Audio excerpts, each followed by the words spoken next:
Well, I chose that song because if we are saying he leads me, we need to know what he's asking of us. And that's kind of what these chapters are that we're in right now. So Pastor Conrad last week spoke to you about Exodus 20, the 10 Commandments largely. And then at the end, how to prepare an altar for the God. And I love that he said, just use what I've given you. Use the rocks. Don't do anything to them. Just use them as they are. And that's what you make my altar out of. And so today we're going to be looking at chapters 21 and 22, which is a bunch of rules. It's simply a list of rules. And so we'll go through those and really see what God has for us. When I first saw them, I'm like, man, what am I going to do with this? It's a list of rules. It's not a story. It's not a... But again, I don't know why I'm still always surprised of how pregnant God's word is how I like to describe it, where it's a list of rules, but there's so much to it. There's so much we can gain from God's character about how he asks us to behave. So I'm really excited about this list of rules, and we'll go through them together. But let's start with another prayer. Father, as we just turn our attention to these words that you spoke to Moses, and Moses wrote down for the Israelites, and for us, just remind us of that significance. These are your words that you wanted us to hear. Your rules for how to live life for the Israelites in this time period, but it reflects your character. Help us hear you speak, not to them, but to us today. Prod us where we need to be prodded. Encourage us where we need to be encouraged. And just more than anything, help us hear you over this next half hour or so, just to hear your words and help us respond to those in the way that you want us to. In Jesus' name I pray. Amen. All right, so if you want to turn there, Exodus 21. What I'm going to do is kind of dig into the ones that are least self-explanatory. Some of them are really easy to understand, and some of them aren't as simple. So we'll go through the kind of the difficult ones and then summarize some of the other ones. So we're not going to go through line by line, but I did want to start at the beginning. So Exodus 21:1 states that, now these are and again, each version's a little different. And so when I'm studying text, I always like to look, is there discrepancy between translations? And when there is, you can notice that the Hebrew word is probably a little bit ambiguous. And so in this case, these are some common translations that we tend to use here at St. Paul's. The ESV, King James, NIV, NASB, I believe that's the Pew Bibles. And so these are the rules, the judgments, the laws, or the ordinances that you shall set before them. So this is God speaking to Moses, saying, these are the rules. I'm going to call them rules because that just is easier for me to say. But it incorporates the meaning that we have for all those other words. It's ordinances. It's not only a law, but it's talking about what happens if you break that law. It's a judgment. It's saying, again, if this happens, then do this. And you can also refer to them as rules. So that's what these are. It's what I've called the case law. What we have in the United States is if there's a situation that comes up before a judge, he can say, well, this is how we've judged this in the past. If this happens, then this is the range of punishments or fines that needs to be enacted. That's what God is given to Moses to give to the nation of Israel, a set of case law for a nation. It's a government laws, government common law, government ordinances, whatever you want to call them. I'm going to call them probably laws and rules throughout this whole presentation here. So, all right, next slide.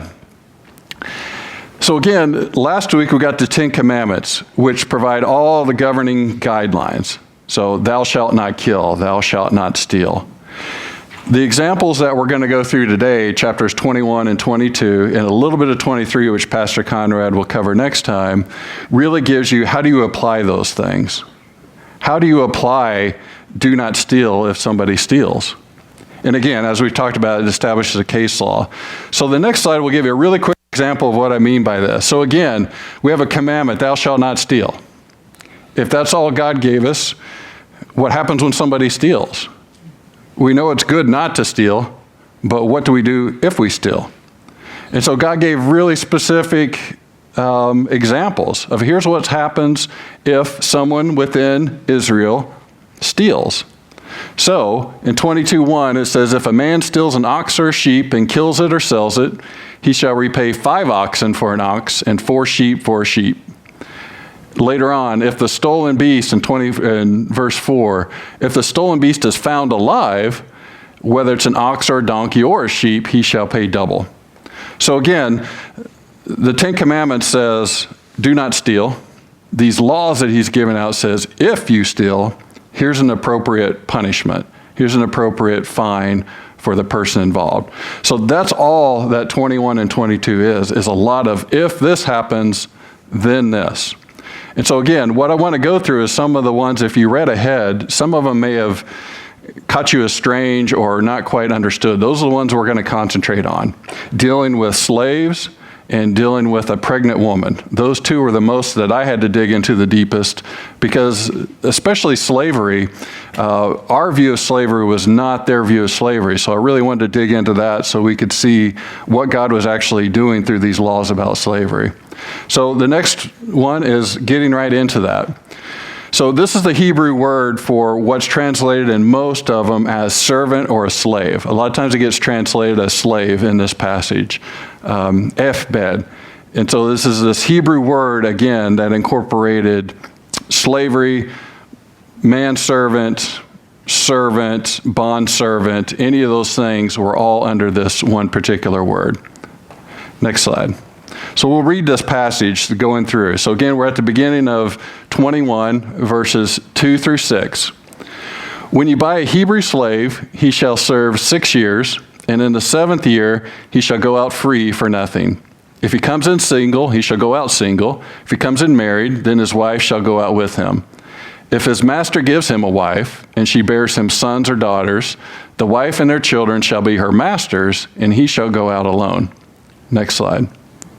But if the slave plainly says, I love my master, my wife, and my children, I will not go out free, then his master shall bring him to God, and he shall bring him to the door or the doorpost, and his master shall bore his ear through with an awl, and he shall be his slave forever.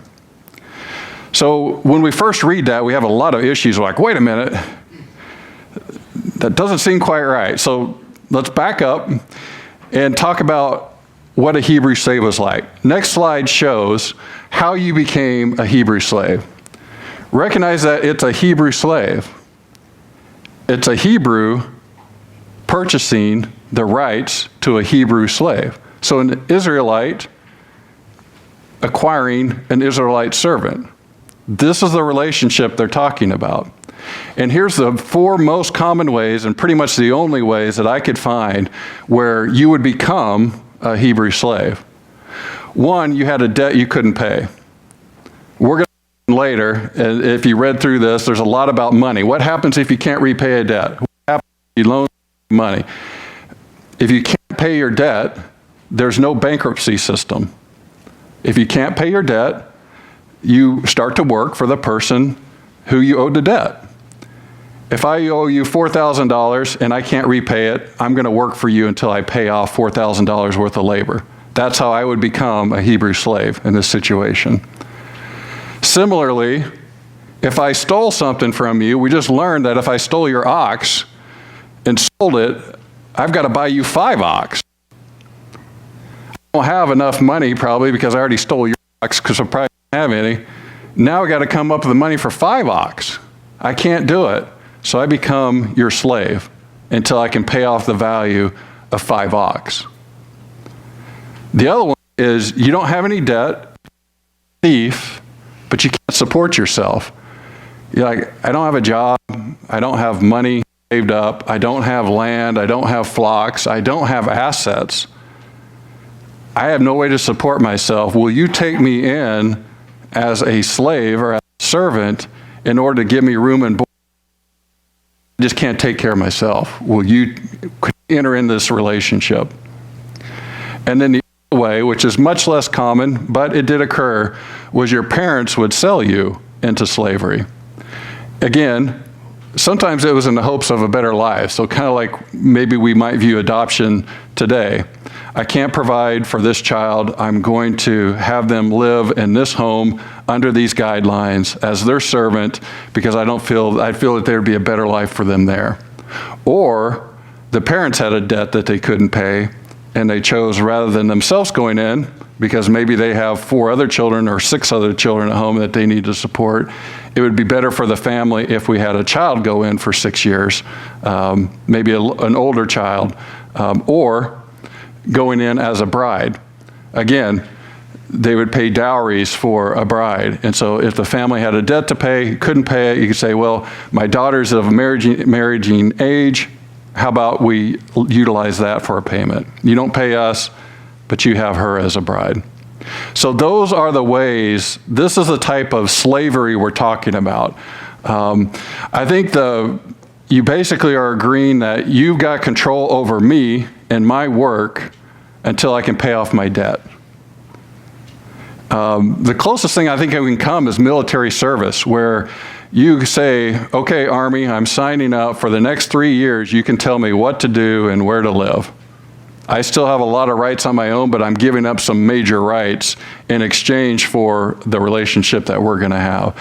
That's the closest relationship I think that we currently have that kind of has the same feel, where there's a certain amount of time period where you're giving up certain rights to someone else in exchange for some kind of monetary return or room and board and things like that. So this is the type of slavery that these verses are referring to. So that helps set a lot of context for this. So let's go back through those verses again.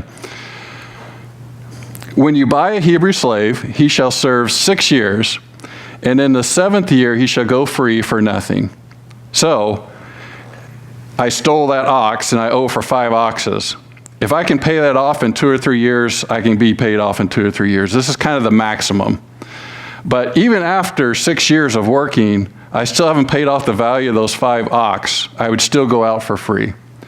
And so they set this limitation where you're not going to be in servitude forever. The maximum time would be 6 years and you're released on the 7th year. So God is setting a threshold where people aren't going to be paying on their debts for the rest of their life. The maximum will be on that 6 years. In the 7th year, they will go free for nothing.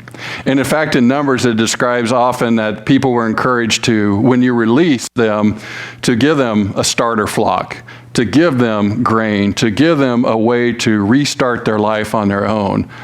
So this relationship was pretty cordial. If he comes in single, he shall go out single. If he comes in married, then his wife shall go out with him. Pretty self-explanatory. If you came in as a couple, saying we owe this big debt, we're both going to go in as a couple, then you come out as a couple. If you go in single, you go out single. That's pretty straightforward. Next one is when we start to get into questioning. So if his master gives him a wife, so you're indebted to this person, you're working for them, the master pays the bride price for someone. You want to marry that person. He pays the bride price for her, and she bears him sons or daughters. The wife and her children shall be her master's, and he shall go out alone. So again, that seems really odd to our ears. Again, we understand the relationship where he was in for up to 7 years. We don't know how long she was in for, so she may still have 5 years to pay off of her debt. She may have 7 years to pay off of her debt, or a month. So go to the next slide. So the man who goes free has some options. If he's freed and his wife and children are still there, he could make money, borrow money, buy them back from the master. And they're out right now, rejoined as a family, not him working over here and them still working in the household. He could wait until their terms are over. If she had 4 months left to pay off her debt, then he might just choose to wait. Or this last scenario, which again sounds really strange, but let's do it again. So if this slave, this man who could go free on his own, plainly says, I love my master, my wife, and my children, and I will not go out free, Then his master shall bring him to God, and he shall bring him to the door or the doorpost, and his master shall bore his ear through with an awl, and he shall be his slave forever. I didn't know how to read that when I first read it. It sounds kind of weird. It's like pegging this guy to putting something through his ear and nailing him to your house, and he's going to be your slave forever. But when you really start to look at it, it's really a loving relationship. So let's go through it again. So go through the next slide. First, let's get over the boring your ear out with an awl. So an awl is basically, it looks like an ice pick. You use it to punch holes in leather, all different sizes, from the size of an ice pick down to the size of a needle. So this is a typical piercing. This boring one's ear is just like any of you who have gotten an ear pierced.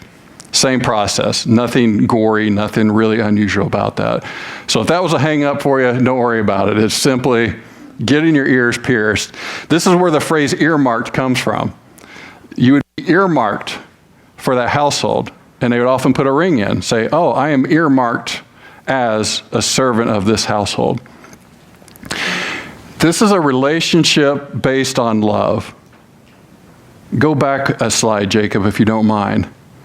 The slave says, I love not only my wife and my children, but I love my master. I want to be part of this household. You've cared for me now for 6 years. You've treated me really well. I like the work that I'm doing for you. I want to be attached to your family. I want your family to be my family. And then look what they do. They go before God, which means probably brought him to the tabernacle, brought him before the leaders and said, this guy wants to enter into this relationship. Is this accepting before God and before you as elders? Does this look like a good fit between our families? This wasn't a rash decision where he says, yes, I don't want to leave. My wife and my children are here. Let me stay. There was a review process. Is this what you really want to do? They would ask him questions. Are you really wanting to attach yourself to this family for the rest of your life? Here's your other options. Here's the other ways that you could accomplish this. No, I want to be part of that household. Go back to the other side, Jacob. The symbolism of the doorway.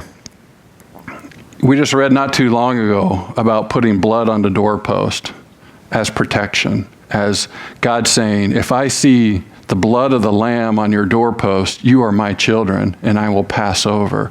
I will give you protection. And so this speaks back to this. It's a really cool image where you go up to the doorpost, which in ancient times, it was, you are entering the family. It's a special honor to be invited. And when you cross that threshold, you are in that family. It's a very special thing in the culture. And so this is a really beautiful ceremony where the master of the house would say, okay, we've got someone who wants to be part of our family forever. Come to the doorpost. This is our family. This is the inn. This is your inn. Takes his ear, takes that awl, and literally attaches him to the household. Even if it's just for a second, you run that through his ear, run that into the doorpost. You are literally attached to that household. And a little bit of your blood remains on the doorpost. Beautiful symbology here. This isn't a bad relationship. This is a relationship saying, we are bound together now. You are our family. And again, when you look through the Old Testament, you always see foretelling of Jesus and his sacrifice. And so a lot is made of this as Jesus being our sacrifice. Go back to the verse again, Jacob. Read this through thinking about Jesus. He could go free. Didn't have to come here. He's debt free. But he says, no, I love my Father. I love my bride, which the church describes as, or the Bible describes as the church. And I love our children. I will not go out free. I want to be bound to this household forever. It's a beautiful relationship. And again, foretelling of Jesus being the ultimate servant, the ultimate slave for us. So again, when I first read that, I'm like, that doesn't feel right to me. It just, to a modern ear, it doesn't feel right. But now I read it as a really beautiful relationship, binding to each other, being literally attached to their household. So that's one I wanted to spend a little time on. There's a little bit more. It gets even more complicated next. When a man shall sell his daughter as a slave, and she shall not go out as the male slaves do. Again, this is more of a marriage relationship where you are giving your daughter in lieu of a bride price as a slave because you couldn't pay it for you owe this person something. So the woman is going in as a future bride. If she does not please her master, meaning that the master took her on as his own bride, who has designated her for himself, he shall let her be redeemed. So the family, again, if it doesn't work out, the family can purchase her back, and she'll be redeemed by the family who put her in. He shall have no right to sell her to foreign people since she has broken faith with her. Again, the relationship was that you're going to marry my daughter. If you don't end up marrying my daughter, whatever it was of the debt that I paid off with my daughter, if I pay you that amount, my daughter comes back to me.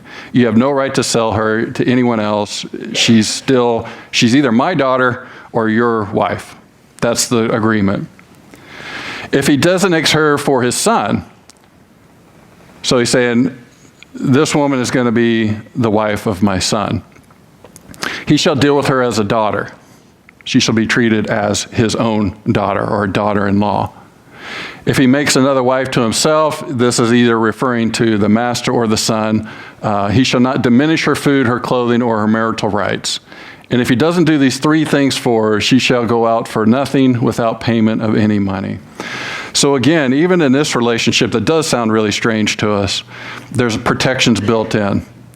If it doesn't work out, she gets to be redeemed by her family. There's these basic requirements that if you don't provide food, clothing, shelter, if you don't treat her as a wife, then she can go out for free. So again, it's a very respectful view of this relationship. All right, next one. When a man strikes the eye of his slave, male or female, and destroys it, he shall let the slave go free because of his eye. If he knocks out the tooth of his slave, male or female, he shall let the slave go because of his tooth. Again, quite a lot of protection. This isn't an abusive relationship. Someone owes you 7 years' worth of labor, and you happen to knock a tooth out, that person goes free. Setting very strict standards where this is a person. This is a person who has rights, who is respected. Man, on year one, I'd be walking around mouthing off to the master and just waiting for him to knock a tooth out. I mean, that's I know I would do that because I did that with my little brother. We'd be picking strawberries every year, and that's the only time we'd get into like physical fights with each other. He'd always hit me in the stomach. He was bigger than me. And I would want him to hit me in the face so bad because then mom and dad would know that he hit me, like he'd leave a mark. You know, brothers have this code where you never tell mom and dad anything. So there's no way I could tell mom that he hit me. No matter how much he hit me, I would never tell mom and dad that he hit me. But man, if I could get him to hit me in the face and I had a black eye, then mom would ask, how did you get that black eye? And I'd say, well, I can't tell you. And she'd know. And then he would get in trouble without me breaking the code. So I know that this would have been my strategy if I was that age. I'd be like mouthing off, trying to get this person to hit me in the face so I could be relieved on month 1 rather than month 6. So again, very protective. This is a very establishing that this is a person. You treat them with respect. If you as little as knock their teeth out, they're free to go. All right, so I think that's all we're covering on the slaves. There's some other aspects in there too, but I wanted to give a feel for what these laws were pertaining to. All right, this one's a little bit easier, but it's going to get into one that we need to cover next. So this one's pretty straightforward, talking about murder. So this one's in Exodus 21:12 through 14. Whoever strikes a man so he dies shall be put to death. But If he did not lie in wait for him, but God let him fall into his hands, then I will appoint for you a place to which he may flee. But if a man willfully attacks another to kill him by cunning, you shall take him from my altar that he may die. So a few things going on here, but basically, if you are planning to kill somebody and you kill them, it's an intentional, premeditated murder is what we call it today. God said that person needs to be put to death. Even if he comes to my altar, commits this act of murder, comes to the altar itself and saying, God, please forgive me. I screwed up. I messed up. Please forgive me. God is saying, even if he's doing that, take him from my altar and he should be put to death. However, if this is not premeditated, if this is something that just happened quickly, let's give them a place to refuge. And so in the future, we'll be talking about cities of refuge. Go there until we can figure out what this is. So it may end up that they get the death penalty. They may think that, oh, this is premeditated, but it may have a lesser fine. It gives them time to be protected from the family, be protected from the community. Judges will take this up. So there's a safe place to go until you can have your trial. All right, next one. All right, the pregnant and the preborn. We'll just read through it and then again kind of go through it. This is where the eye for the eye, that you often hear is referred to. So when men strive together and hit a pregnant woman so that her children come out, but there is no harm, the one who hit her shall surely be fined, as the woman's husband shall impose on him, and he shall pay as the judges determine. But if there is harm, then you shall pay life for life, eye for an eye, tooth for tooth, hand for hand, foot for foot, burn for burn, wound for wound, and stripe for stripe. So again, let's go through exactly what we're dealing with here. And so when men strive together, many translations say when they struggle together. So the situation is here is two men are fighting, there's a pregnant woman nearby, and one of them accidentally hits her. Hits her to the point where she has either her children are stillborn or her children are born prematurely. The Hebrew word is literally that. Her children come out. It doesn't indicate whether they come out alive or they come out dead. My interpretation of this passage is that it can mean that they come out alive or dead, because it says, but if there's no harm, meaning the woman is okay, the child is okay, yet born prematurely, but they seem to be okay. Then the one who hit her shall be fined, as the woman's husband and the judge shall determine. So under that scenario, two men are fighting, one accidentally hits the woman, induces labor, she bears the children or the child seems fine, mother seems fine. Still, you caused a lot of harm to the mother, potential harm to the baby, so there would be a fine imposed. The husband would say, wait a minute, we need to have some restitution for this. And so the husband and a judge would say, okay, here's the fine that they need to pay for potentially hurting both the mother and the child.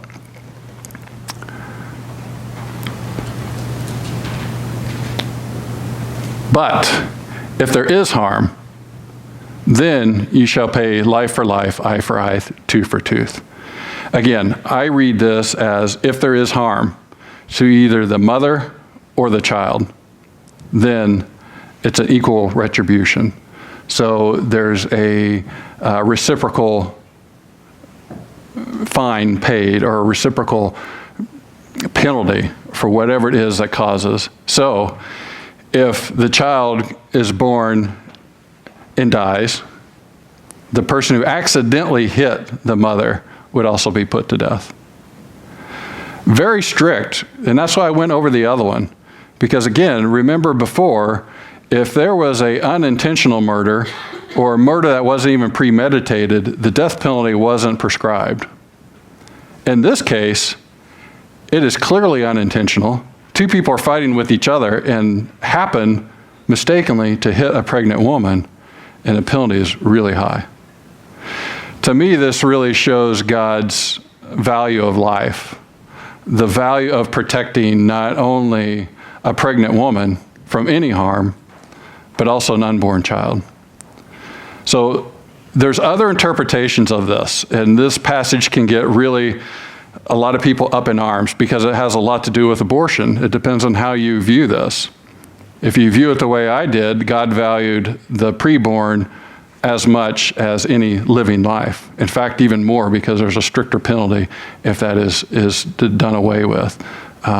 Some people interpret it as only the woman who's harmed. So when men strive together, hit a pregnant woman, but there is no harm to the woman, then this happens. There's just a fine.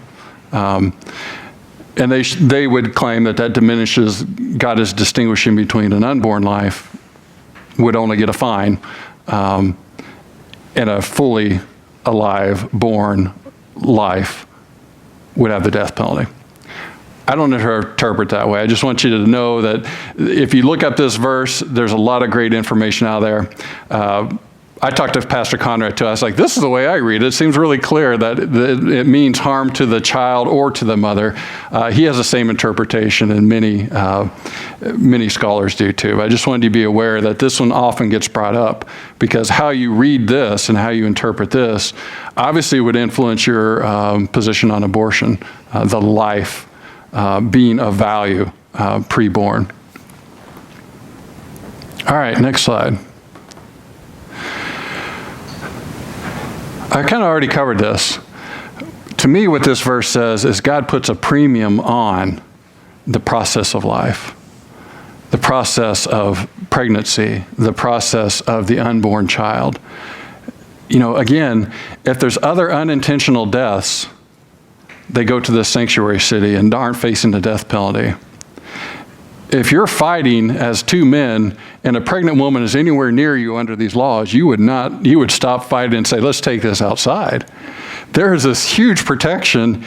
Imagine that. Even if you accidentally throw the other person into her and they fall on her, you're going to die.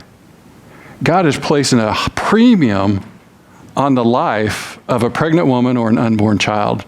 I just love the image of that. There's this high bar set for this one condition. It's a pregnant woman. All right, next slide. Next ones are much easier. The other ones are much more straightforward, but I wanted to give you a glimpse into some of the things that are covered in here. So the next ones we're covering are pretty simple. I just wanted to give you God's take on what you do in negligence cases. And a lot of them deal with agriculture because it was an agricultural community. If a fire breaks out and catches in thorns so that the stacked grain or the standing grain of the fields is consumed, he who started the fire shall make full restitution. Seems great. You burn somebody's crops down, you pay for the value of the crops. When a man opens a pit or when he digs a pit and doesn't cover it, and an ox or donkey falls into it, the owner of the pit shall make restoration. He shall give money to its owner, and the dead beast shall be his. So you open up a big hole, your neighbor's cow falls into it. You can keep the cow because it's probably dead in the bottom of the pit. You got to figure out how to get it out of there. But you pay your owner the full value of that cow. Again, these seem very fair. Not a whole lot to discuss here, just showing what God is considering. You should be responsible for the actions that you do. Next one. I think we have another negligence one covered. When an ox gores a man or woman to death, the ox shall be stoned, and its flesh shall not be eaten, but the owner of the ox shall not be liable.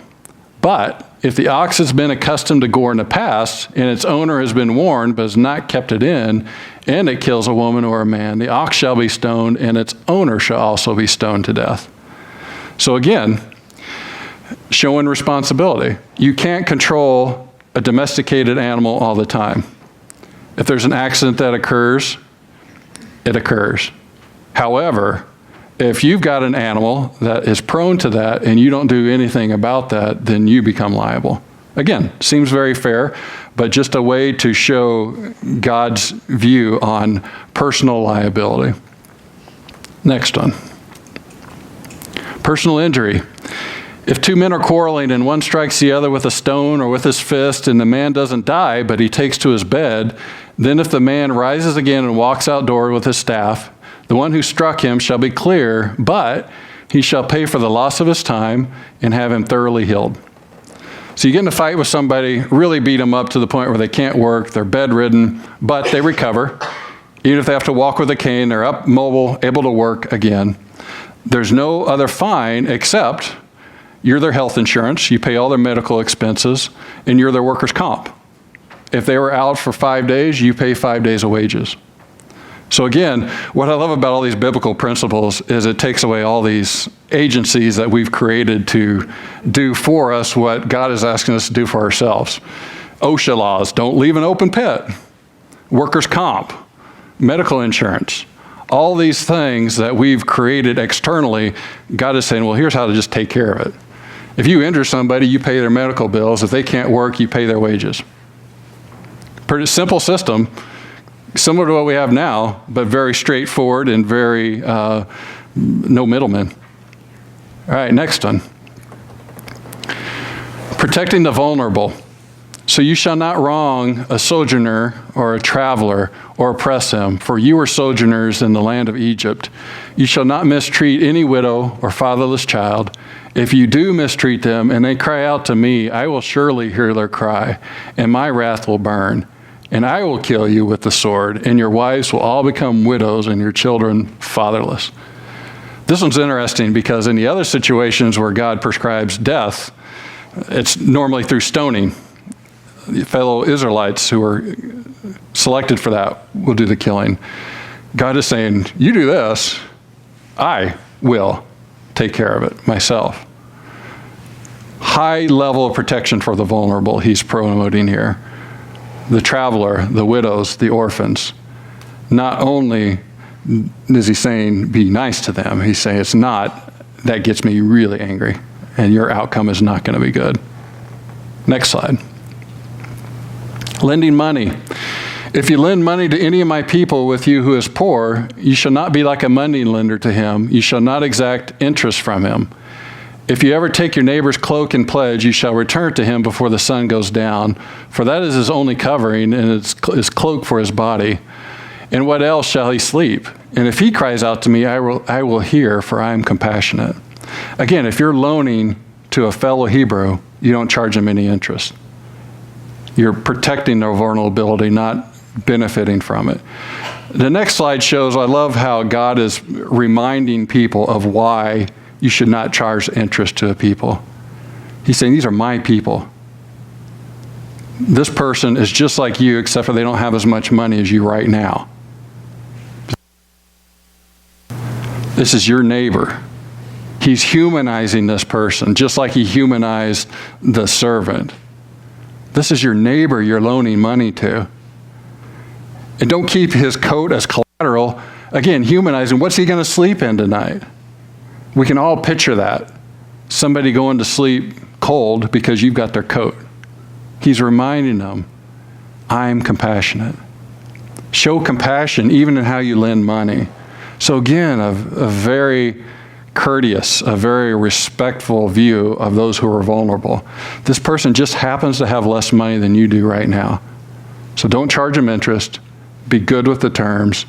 And don't take something from them that they need for collateral. All right, next one. Of the two chapters, here are the two things that God decreed the death penalty for as a penalty. Premeditated murder, that ox that you own that keeps goring people. Kidnapping, either to sell or just to kidnap. Hitting a parent, death penalty. Cursing a parent, death penalty. Cursing in this case doesn't mean cursing at them. It means kind of neglecting, being indifferent to their needs, not caring for them, not respecting them. There's a few more. Next slide.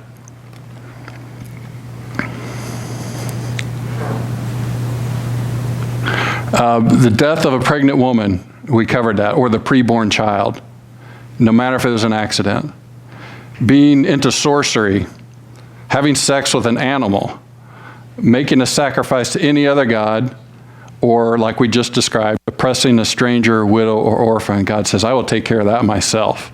That's something that I will deal with. So, next slide. When I looked at what does this mean? What do all these rules mean? What can I learn about God? What drew my attention are the next few slides. The first one is I looked at what did God value the most by saying, here's what I can't tolerate at all. This is what the death penalty goes for. And it kind of fell into these categories for me, that he requires allegiance to him and him only. And so you could receive the death penalty if you sacrifice to other gods or acting in sorcery. He's saying our relationship is special. You can have no other gods before me, as he stated in the Ten Commandments, reinforced by if you do, then it's the death penalty. Responsibility to an extreme level. All those personal liabilities were kind of like for like, but you add to it. But he's saying if you've got something in your possession that's continually hurting somebody and you don't do anything about it to prevent that damage, that's important because you're taking someone else's life when it didn't have to be taken. Again, all this is protective of life itself, which is the next one.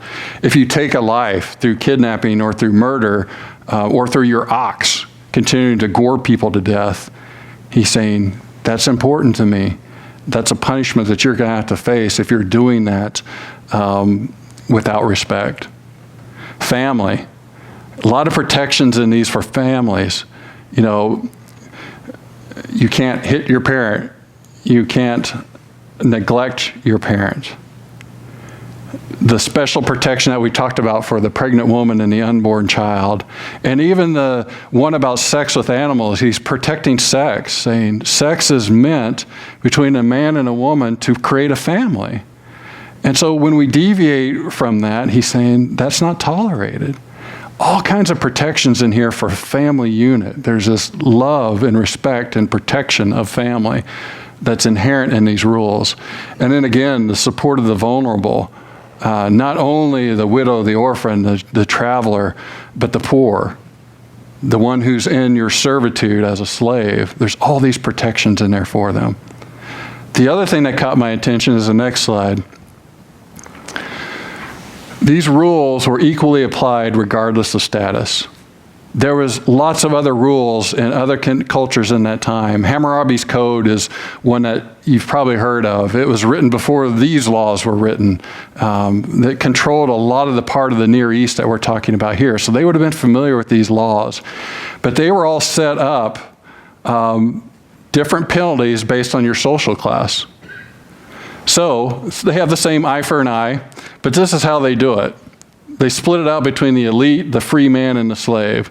So if a man, and they're talking about a man of the elite, so if an elite puts out the eye of another elite, his eye shall be put out an eye for an eye. If he puts out the eye of a free man, which is an average person, citizen, he shall pay 1 gold coin. If he puts out the eye of a man's slave, he shall pay half of its value. And that's half the value of its eye, not half the value of the slave. So again, God puts everybody on the same page. He didn't say, if a priest does this, then it's this. But if this person does it, then it's this. God's rules applied to everybody. And that was really unusual in this time period. There was no class system. God's saying, who's important to me? It's the most vulnerable of you. Next slide. God's rules gave special consideration and protection to the vulnerable, not the elite. Completely opposite of all the other rules that you'll see at this time. It's really interesting to go through, read all those lists of the other ones that were in place during the same time period, and they protected the rich. God's law protects the poor and the most vulnerable. In all the situations that we just looked at. The protection's not for the slave master, it's for the slave. The protection's not for the one lending the money, it's for the one receiving the money.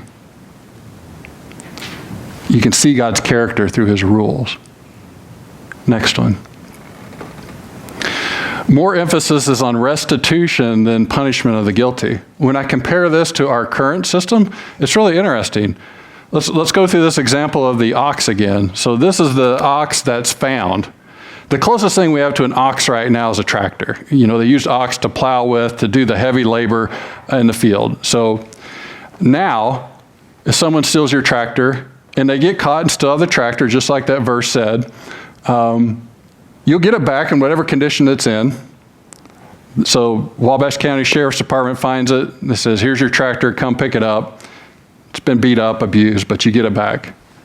The most you can hope for is that maybe your insurance kicks in, helps pay for the damage, and you get it back to the shape where it left you.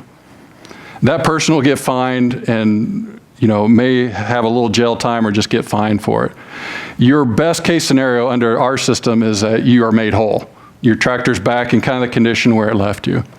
Then, if a person steals your tractor and is caught and still has a tractor, you get your tractor back and another tractor just like it. You are compensated directly for the harm. That person's punishment is paying you back for a new tractor. You get your other tractor back plus another tractor. If that person can't pay you back, they become your servant for a little while. Imagine what kind of reconciliation that would build over time. Somebody steals your tractor now, they may go to jail or pay a fine over here, and you never really interact with them. You may never even meet them. Someone steals your tractor here, they are bringing your tractor back, paying you money for the tractor. If they can't pay you money for tractor, working for you for the next 3 years to pay off that tractor. Can you see the benefit of that? The reconciliation that's possible through that. You get to know someone when you work beside them for a couple of years. By the end, you may be sending that person off with a flock of their own oxen because you've developed that relationship. There's been a healing of that relationship. So God's rules and punishments deal with restitution of the victim rather than just punishing the other person. Interesting that we don't quite have the same system now. All right, next one. So I started with this slide. This is the first slide I created. This is me a week ago saying, what do I do with all these rules? And why did God give us all these rules, which they don't apply to us right now, but the concepts do? And this is what I came up with, is that God gives us these, gives us the 10 Commandments, and gives us everything else because he knows that for us to be truly happy, we need to be holy people. And rules help us be holy. All these rules are stating what we should and shouldn't do as people who follow Christ. If we had the right attitude, we wouldn't have to have these other rules. If we love God and love others, we don't need all these little rules about stealing from somebody because we love that person. We wouldn't steal from them. We recognize them of our love for God and of our love for them. And it was funny because I did this Sunday night, and Monday morning when I went into work, I saw our little sponge that we do our dishes with at work. And I just chuckled because I'm not like a joke teller or a pun-loving person. But when I saw my happy sponge who is full of holes, he's a holy sponge, and he's happy because through holiness. I'm like, thank you, God. That was just a nice little thing. Like, here's this sponge. He's made up of holes, completely holy and completely happy. I'm like, all right, I'm on the right track. This is a reinforcement that happiness in life can come through our pursuit of holiness. And again, the next slide, we talk about this a lot lately. People ask Jesus, which is the best commandment? Which is the most commandment? He said, first one is love God with everything you have. And the second one is like it, love each other. All these rules, all these commandments, all these orders by God are to get us back to these things so we can have a happy life through holiness. All right, let's pray. Father, thank you for the rules that you set. Thank you for the parameters. And I'm kind of sorry that we need these. If we can do what Jesus said and just love you and love each other, we don't have to worry about what all the rules are because we'll naturally follow them. But when we don't, we appreciate that you gave us rules in place to judge where we're at, to what's the proper compensation, what's the proper posture we should take when we do fail each other and we fail you. So thank you for these guidelines that you've given us. And as we enter into this time of communion, we just appreciate that again. You are saying we can be part of your family. We can drive nails through our ears like Jesus drove nails through his body, saying we are part of you. Thank you for giving us that opportunity. In Jesus' name I pray. Amen. Gary's going to